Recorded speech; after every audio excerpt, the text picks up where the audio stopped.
अस्सलातु वस्सलामु अलैका या नबी अल्लाह व अला आलिका व सहाबिका या नूर अल्लाह। नबी पाक सल्लल्लाहु तआला अलैहि वसल्लम पर दरूद सलाम पढ़ने के बेशुमार फ़ज़ाइल हैं, इसकी बरकतें हैं। एक दरूद पाक की फ़जीलत जिसे इमाम तिरमिज़ी ने अपनी जामिया तिरमिज़ी में नकल किया। हमारे प्यारे आका सल्लल्लाहु तआला अलैहि वसल्लम जब भी मस्जिद में तशरीफ़ लाते तो ख़ुद पर दरूद भेजा करते थे। इसी तरह जब मस्जिद से बाहर तशरीफ़ ले जाते तो ख़ुद पर दरूद भेजा करते थे। तो जब भी हमें मस्जिद में आने का शर्फ़ हासिल हो तो याद करके नबी पाक सल्लल्लाहु अलैहि वसल्लम पर दरूद भेज लिया करें कि ये अल्लाह का हुक्म भी है, फ़रिश्तों की सुन्नत भी है, मोमिनीन के लिए भी, और ख़ुद मेरे आका सल्लल्लाहु अलैहि वसल्लम की सुन्नत से साबित है ख़ुद पर दरूद भेजना। तो हम उनकी ज़ात पर दरूद भेज कर अपनी दुआओं को मकबूल कर सकते हैं। सल्लु अलल हबीब सल्लल्लाहु तआला अला मुहम्मद सल्लल्लाहु अलैहि वसल्लम। इमाम तिरमिज़ी ही ने अपनी तिरमिज़ी शरीफ में एक हदीस पाक नकल की। एक शख्स नबी पाक सल्लल्लाहु तआला अलैहि वसल्लम की बारगाह आली शान में हाज़िर हुआ, आकर अर्ज़ की, या रसूलल्लाह सल्लल्लाहु तआला अलैहि वसल्लम, हम दो भाई हैं, मैं कामकाज करता हूँ, घर के मामला चलाता हूँ, जबकि मेरा भाई काम नहीं करता, वो इल्म दीन सीखता रहता है, तो उसे कहिए कि मेरा हाथ बटाया करे, मेरे साथ काम किया करे। तो जिन्हें अल्लाह पाक ने मुअल्लिमुल कायनात बनाकर भेजा, अर्रहमानु अल्लमल कुरान, जिनकी ये शान है कि अल्लाह ने अपने महबूब को कुरान सिखा दिया, वो कुरान कि जिसमें मा काना व मा यकून का बयान है, यानी जो हो चुका, जो होने वाला, सब कुछ अल्लाह ने कुरान में बयान कर दिया। कोई खुश्को तर चीज़ ऐसी नहीं जो कुरान में बयान ना हो। यही वो कुरान है जो रमज़ान में उतारा गया, यही वो रमज़ान, यही कुरान कि जिसमें एक एक हरफ के बदले अल्लाह पाक 10-10 नेकियां अता फरमाता है।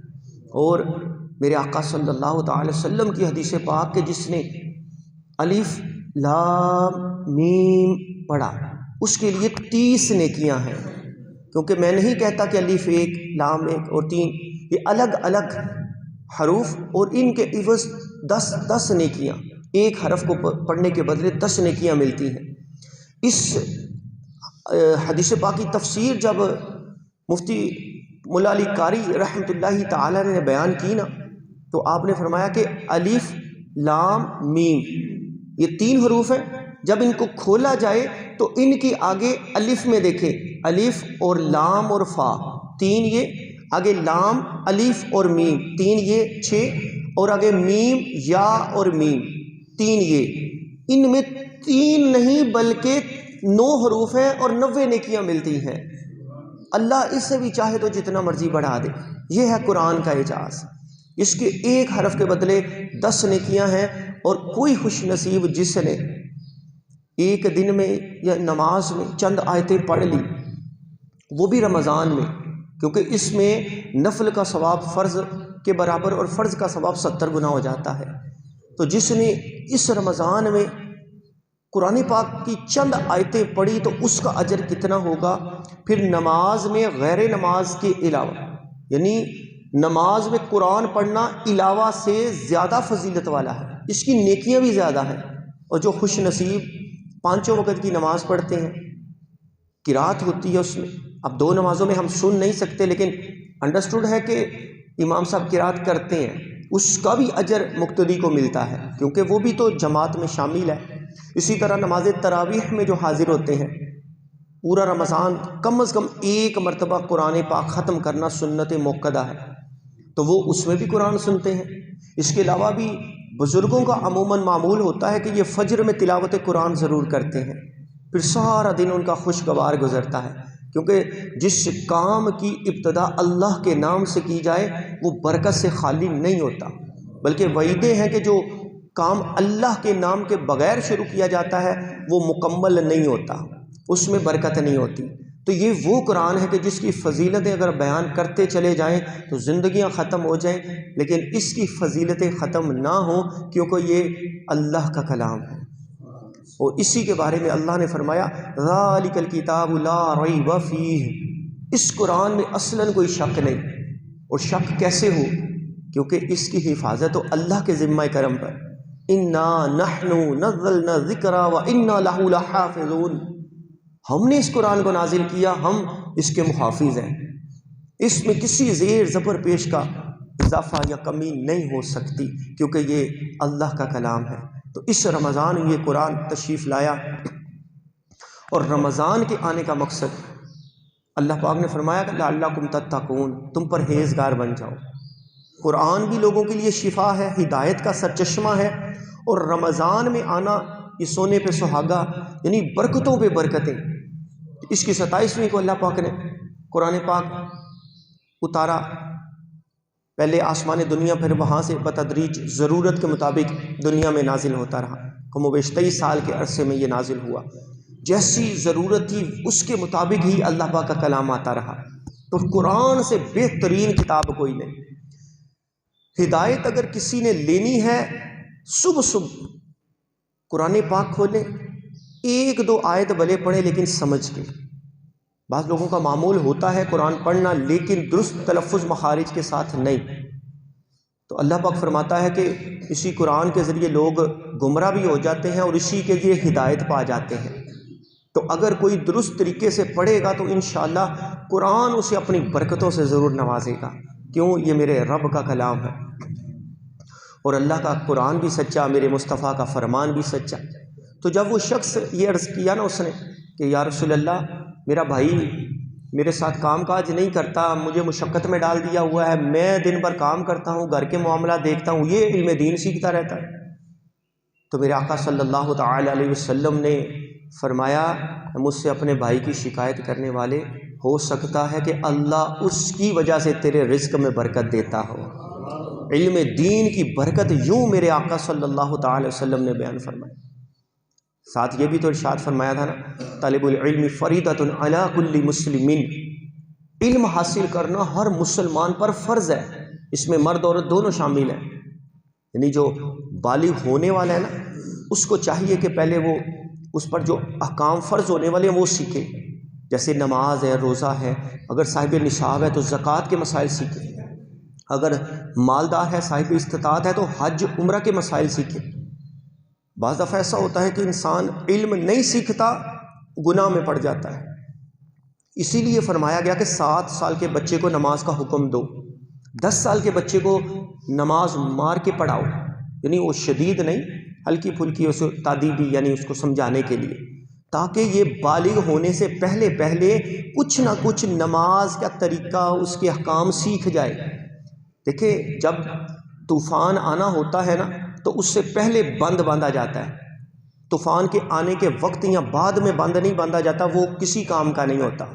हम छत वगैरह डालते हैं धूप सर्दी गर्मी से बचने के लिए, ऐसा नहीं होता कि जब बारिश हो रही हो उस वक्त हम छत डाल रहे हो। तो किसी भी काम से पहले उसकी इब्तिदा की जाती है, सीखा जाता है, ताकि आने वाले गुनाह से हम बच जाएं। हज़रत उमर फ़ारूक आज़म रज़ियल्लाहु ताला अन्हु फरमाया करते थे कि जो तजारत के अहकाम नहीं जानता ना, हमारी मार्केट के करीब भी ना आए। क्यों? बेहतरीन ताजिर भी तो थे, लेकिन खौफ़े खुदा क्या था? कतई जन्नती थे। ये मिसालें बुज़ुर्गों की क्यों होती हैं? हमें समझाने के लिए कि वो भी तो अल्लाह की इबादत इस तरह करते थे ना, कि रोते भी थे और डरते भी थे, पता नहीं कबूल हुई कि नहीं। 5 वक़्त के नमाजी, तहज्जुद गुज़ार, रोज़ेदार, हाजी नमाजी, सब कुछ थे। लेकिन उमर फ़ारूक आज़म रज़ियल्लाहु ताला अन्हु का मामूल था, रोज़ाना रात को सोने से पहले अपने पाँव पे दुर्रा मारा करते थे और पूछते थे, उमर बता आज तूने क्या क्या किया। इतनी जलीलुल कदर शख्सियत, जो एक रिश्ते में मेरे आका सल्लल्लाहु अलैहि वसल्लम के ससुर लगते हैं। इनके बारे में फरमाया कि अगर मेरे बाद कोई होता नबी तो उमर होता, लेकिन मेरे बाद कोई नबी नहीं। इतनी शान वाले हैं। उमर, तुझे देख के तो शैतान रास्ता बदल जाता है। तो आप रातों को रोया करते थे, और हम पता नहीं नमाज़ें कबूल होती हैं कि नहीं, हमारे रोज़े, ये कोई गारंटी नहीं ना। हम अल्लाह से उम्मीद रख सकते हैं, क्योंकि अल्लाह का हुक्म है, ला तकनतू मिन रहमतिल्लाह, ए बंदे मेरी रहमत से मायूस नहीं होना। देखिए, रमज़ान की बरकतें नज़र आती हैं कि नहीं, मस्जिदें आबाद हो जाती हैं। अल्हम्दुलिल्लाह हर साल मुख्तलिफ मस्जिदों में हाज़िरी का शर्फ़ हासिल होता है।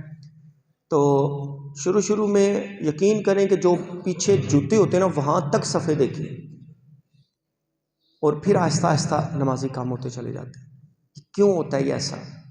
शैतान जो 11 महीने बैटरी चार्ज करता रहता है, शायद इस महीने भी हम बच नहीं पाते। इसका अगर एक हल हम ये मुनासिब समझे, जो रमज़ान की बरकत की वजह से मस्जिद में आया है, कोई नौजवान है, कोई बुजुर्ग है, कोई भी साल बाद भले आया है, कोई बंदा उसको झिड़के नहीं, बल्कि उसको प्यार से मोहब्बत से बिठा के उसकी हौसला अफजाई करे कि माशाल्लाह आप आएँ, अच्छा मेरे लिए दुआ कीजिएगा। ये ना समझे कि वो पैंट शर्ट पहनी हुई है, क्लीन शेव, वो कैसा है तो सारे अल्लाह के बंदे। हमें तो इख्तियार नहीं ना किसी को डिग्रेड करने का।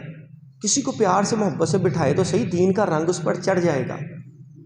आते ही किसी को हम दाढ़ी वाला, इमामे वाला, पूरा हुलिया ये नहीं बना सकते। ये अल्लाह दिलों में डालने वाला है। हाँ, हम प्यार मोहब्बत दे सकते हैं। प्यार मोहब्बत की ज़बान तो जानवर भी समझ जाते हैं। बिल्ली को थोड़ा सा प्यार करें तो कदमों में लौटने लगती है। तो इंसान तो अशरफुल मखलूक़ात है। लक़द खलक़नल इंसान फ़ी अहसनि तक़वीम। तो थोड़ी सी मोहब्बत हम नियत कर लें कि जो नए सहबई आते हैं रमज़ान की बरकत की वजह से, इनको हम थोड़ा सा प्यार मोहब्बत दे लें, इनको बिठा लें और उनकी हौसला अफजाई कर दें। इंशाअल्लाह वो बकिया 11 महीने भी नमाज़ पढ़ने वाले बन जाएंगे और हमारे नाम अमाल में उनका सवाब लिखा जाएगा। क्योंकि मेरे आका सल्लल्लाहु अलैहि वसल्लम ने फरमाया कि जो किसी को सीधा रास्ता दिखाए, नेकी की दावत दे, वो करने वाले की तरह है। अल्हम्दुलिल्लाह यही सोच लेकर निकलते हैं सुबह घरों को कि मुझे अपनी और सारी दुनिया के लोगों की इस्लाह की कोशिश करनी है। काश मैं ठीक हो जाऊं, कोई मेरी वजह से ठीक हो जाए तो मेरी बख्शिश का ज़रिया बन जाए। अल्हम्दुलिल्लाह पिछले साल जो मौजूद थे वो थोड़ा सा अपनी मालूमात को अपडेट करें। इस वक्त आपकी दावत इस्लामी कितनी बड़ी सतह पे काम कर रही है। इंशाअल्लाह आपके दिल में खुशी दाखिल होगी। और मेरे आका सल्लल्लाहु अलैहि वसल्लम ने फरमाया, अफजल इबादत के बाद जो नेक अमल है वो है मुसलमान का दिल खुश करना। तो दीन का जो काम हो रहा है उसकी थोड़ी सी झलक दुनिया के 200 से ज़ायद मुल्कों और 80 से ज़ायद शोबा जात में इस वक्त दावत इस्लामी काम कर रही। इसका एक शोबा है जामिअतुल मदीना, दर्स निज़ामी आलिम कोर्स। 8 साल का ये कोर्स करवाया जाता है फ़ी सबीलिल्लाह, कोई फ़ीस नहीं, 8 सालों की रिहाइश भी, खाना भी, सब कुछ दिया जाता है। इस वक्त जो इसकी तादाद है वो 1300 से ज़ायद है। पिछली दफ़ा जो यहाँ मौजूद थे, थोड़ा सा अपडेट कीजिएगा अपने आप को, उस वक्त ये तादाद तकरीबन 7,000 8,000 कमो बेशी इतनी थी। अब अल्हम्दुलिल्लाह 1300 जामियात और उसमें 1,04,000 से ज़ायद बच्चे और बच्चियाँ ये फ़ी सबीलिल्लाह दीन की तालीम हासिल कर रहे हैं, यानी आलिम और आलिमा कोर्स कर रहे हैं। मदरसतुल मदीना जिसमें हिफ्ज़ व नाज़िरा, ये भी फ़ी सबीलिल्लाह, कोई फ़ीस नहीं इसकी अल्हम्दुलिल्लाह। इसमें इस वक्त जो इसकी ब्रांचेज़ हैं वो 10,490 के करीब है। 10,000 मदारिस। फिर इनमें जो बच्चे और बच्चियां पढ़ रहे हैं उनकी तादाद तकरीबन 3,40,000 से ज़ायद है, हिफ्ज़ व नाज़िरा। अच्छा, अब तक हाफिज़ कितने तैयार हो चुके? अल्हम्दुलिल्लाह 1,10,400 के करीब हाफिज़ कुरान तैयार हो चुके हैं। और नाज़िरा पढ़ने वाले 3,90,000 के करीब नाज़िरा पढ़ चुके हैं। Darul Medina school system Dawat Islami 100 से ज़्यादा ब्रांचेज इसकी अल्हम्दुलिल्लाह काम कर रही। फैसलाबाद में पहला कॉलेज भी शुरू हो चुका है और इस्लामाबाद में दारुल मदीना यूनिवर्सिटी अल्हम्दुलिल्लाह ज़ेर तामीर है।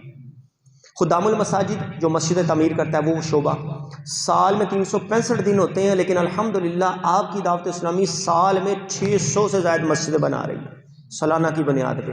और अभी रिसेंटली हमारे एक उस्ताद साहब मौलाना राशिद मदनी ऑस्ट्रेलिया गए, साहूवाला के, वहाँ से उन्होंने खुशखबरी भेजी कि ऑस्ट्रेलिया में भी चर्च खरीद कर उसको मस्जिद में बदल दिया गया है।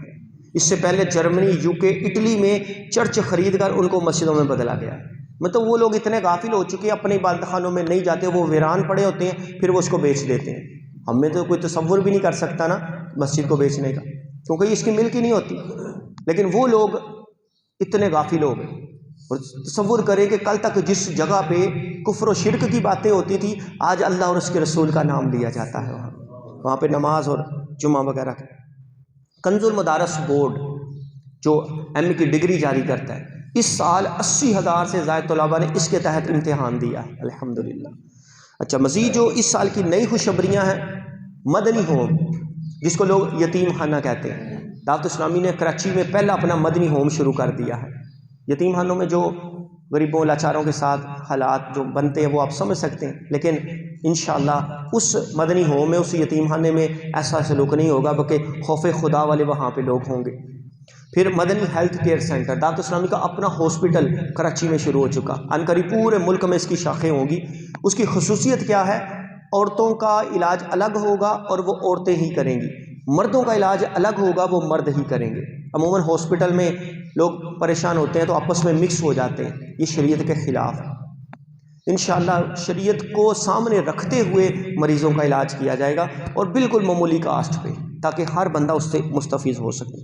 अच्छा, सियालकोट की बात करें तो ये फैज़ान मदीना रंगपुरा में 2 जामिया चल रहे हैं, बर्थ में, खरोटे सईदा में, फिर पसरूर, डस्का, हबीबपुरा, तलवाड़ा में, कुल्लूवाल में अल्हम्दुलिल्लाह ये जामिया चल रहे हैं। सिर्फ सियालकोट में 18 जामिया चल रहे हैं। और पिछले दिनों तुर्की और शाम में ज़लज़ला आया था, अब बखूबी वाकिफ़ हैं, चूँकि हमारा एक मुसलमान मुल्क है और हमारे मुसलमान भाई हैं वहाँ पे, तो अल्लाह की रहमत से आपकी दावत इस्लामी ने $5 मिलियन की मदद तुर्की की अल्हम्दुलिल्लाह वहाँ पे की। $50 लाख, कितने करोड़ बनते। फिर सैलाब के हवाले से आपने कुछ अरसा पहले सुना होगा, पाकिस्तान में सैलाब आया और काफ़ी कैंपिंग हुई थी, बड़ी बड़ी तंजीमों ने मदद की, अल्लाह पाक सबको जज़ाए खैर दे। लेकिन अब आपने कोई ऐसी कैंपिंग नहीं देखी होगी कहीं पे रमज़ान में, दावत इस्लामी नहीं भूलती। अल्हम्दुलिल्लाह उन अपने मुसलमान भाइयों के 20,000 ख़ानदानों के लिए दावत इस्लामी राशन लेके गई रमज़ान पैकेज के तौर पे। फिर ऐसा नहीं है कि उनको थोड़े पैसे दिए और छोड़ दिया, नहीं, अभी भी स्टिल अगर आप सर्च करेंगे ना गूगल पे, आपको बताएंगे छोटे छोटे मकान बना के दावत इस्लामी उनको दे रही है, जिनके पूरे पूरे घर लुट गए, कारोबार ख़त्म हो गए। क्या उनको ऐसे छोड़ देंगे? नहीं, उनको छोटे छोटे मकान बना के, उनको कारोबार छोटे मोटे करके, उनको उनके कदमों पे खड़ा करना है, सिर्फ मदद करके छोड़ नहीं देना। वो हमारे मुसलमान भाई हैं, आज उन पे वक्त है, कल हम पे भी आ सकता है। थोड़ी देर के लिए सोचिए कि रात इफ्तार को अल्लाह हमारे सामने कितनी नेमतें अता फरमाता है, मशरूबात होते हैं, खाना पीना, लेकिन उन मुसलमान भाइयों के, उनके छोटे छोटे बच्चों के सामने क्या होता है? पानी, खुले आसमान तले। अब भी लाखों लोग बेघर हैं वहाँ पे, दावत इस्लामी नहीं भूलती। अल्हम्दुलिल्लाह जितना हो सकेगा इंशाअल्लाह उनकी मदद करेंगे, हो सकता है ये हमारी बख्शिश का ज़रिया बन जाए। बारिश में भी मौजूद हैं, झोली लगाई है यहाँ पे, जो आप समझते हैं कि मुझे अल्लाह ने इतनी तौफीक दी है, मैं